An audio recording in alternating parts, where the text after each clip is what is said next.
হুজুর কোরআন থেকে কথা বলুন, সাবধান, রাজনৈতিক কোনো আলোচনা করবেন না, তাহলে কিন্তু ঢাকা ফিরে যেতে পারবেন না।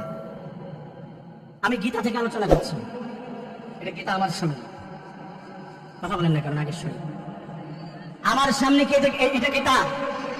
আমি গীতা থেকে কথা বলছি। আমি একটু আগে কেমন যে আয়াত পড়ছি, এই আয়াত কি গীতার আয়াত? কথা বলে না কেন, এটা গীতার আয়াত।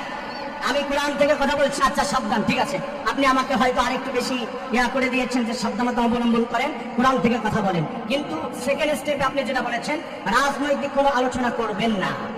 রাজনৈতিক আলোচনা করবো না, আমি কি বাংলাদেশের নাগরিক না? কথা বলেন না কেন?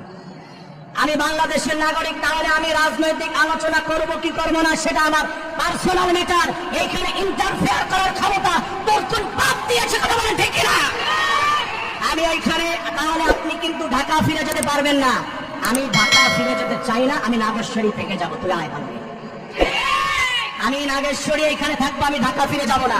আমি তো বাংলাদেশে রোহিঙ্গা এসেছি, তাই আমি ঢাকা ফিরে যেতে পারবো না। কত বড় সাহস যে কোরআন থেকে কথা বলেন! আমি কোরআন থেকে কথা বলেছি না?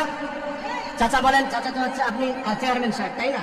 আমি কোরআন থেকে কথা বলেছি না ভাই? আমি কোরআনের বাইরে কথা বলেছি, বাইরে কথা বলেছি।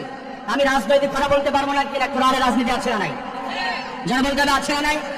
আমি কোরআন থেকে রাজনীতি করবো, আমি আলেম, আমি বাংলাদেশের নাগরিক, তা আমি রাজনৈতিক কথা বলবো। আমার আল্লাহ কোরআন যদি বলে দিয়েছে ওয়ানাজ্জালনা আলাইকাল কিতাবা তিবয়ানান লিকুল্লি শাই, আমি রব্বুল আলামিন কিতাব নাজিল করেছি, সব আছে এখানে, রাজনীতি, অর্থনীতি, সমাজনীতি সবকিছু রয়েছে। তা আমি এখান থেকে রাজনৈতিক কথা বলবো, আমাকে হুমকি দেওয়া হয় যে ফিরে যেতে পারবে না, আমি এইখান থেকে যাব না।